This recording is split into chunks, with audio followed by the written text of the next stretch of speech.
তাই ভাল লাগিছে যে অসমৰ মুখ্যমন্ত্ৰীয়ে আজি মঞ্চত এটাও পলিটিকেল শব্দ মানে আঁচনিটোৰ বিষয়ে বক্তব্য আগবঢ়োৱাৰ বাহিৰে কোনো পলিটিকেল বক্তব্য আগবঢ়োৱা নাই। মই সেইকাৰণে বহি আছিলোঁ, মনে মনে আছিলোঁ পলিটিকেল বক্তব্য আগবঢ়াব নেকি বুলি, কিন্তু এটাও পলিটিকেল বক্তব্য আগবঢ়োৱা নাই।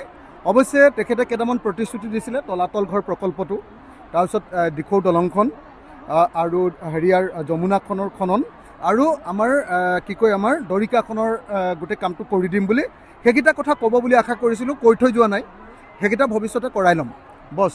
কিন্তু এটা কথা খাটাং, নহ'লে মইতো বিতৰ্ক হ'ব বুলি ভাবি ৰৈ আছিলোঁ ওচৰতে যে তেখেতে পলিটিকেল কথা ক'ব, কিন্তু ভাল লাগিলে যে তেখেতে এটাও পলিটিকেল বাক্য আজি কোৱা নাই, মোকো কাট মৰা নাই। গতিকে মোৰ ক'বলগীয়া একো নাই।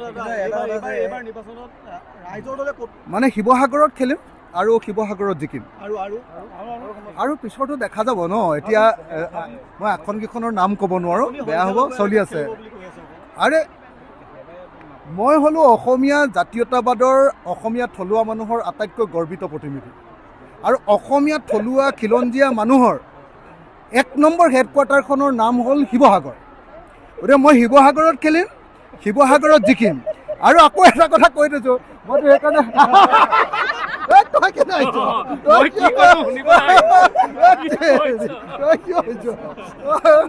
শিৱসাগৰত খেলিম, শিৱসাগৰত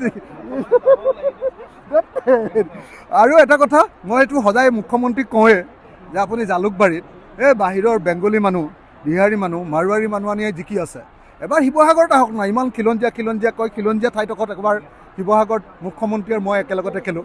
থেংক ইউ।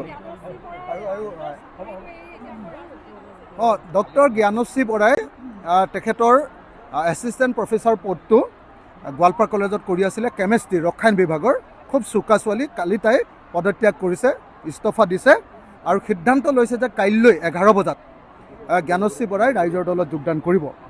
এইটো আমাৰ সমগ্ৰ অসমীয়া জাতিৰ কাৰণে এটা গৌৰৱৰ বিষয় যে শিক্ষিত, সৎ, নিষ্ঠাৱান আৰু অতি প্ৰতিভাশালী এনেকুৱা যুৱ প্ৰজন্ম এনেকৈ ৰাজনীতিৰ প্ৰতি আকৰ্ষিত হৈছে। মই জ্ঞানশ্ৰী বৰাৰ লগত কথা পাতি আছোঁ ঘনে ঘনে। জ্ঞানশ্ৰী মোৰ ভণ্টি, তাইক এইবাৰ ইলেকশ্যনত উঠে নে নুঠে সেই কথাটো মই এতিয়াই ক'ব নোৱাৰোঁ, কিন্তু তাইৰ লগত আজি ৰাতি আমি যাম। এতিয়া ইয়াৰ পৰা মুখ্যমন্ত্ৰীৰ প্ৰগ্ৰেমৰ কাৰণে ৰৈ আছিলোঁ, মুখ্যমন্ত্ৰীৰ প্ৰগ্ৰেম শেষ কৰি এতিয়া গুৱাহাটী যাম, জ্ঞানশ্ৰীৰ লগত কথা পাতিম আৰু জ্ঞানশ্ৰীৰ লগত কথা পাতি তাইক যেনেকুৱা ভূমিকা পালন কৰিব খোজে ৰাজনীতিত, তেনেকুৱা ভূমিকাৰ কাৰণে তাইক মই আদৰণি জনাম।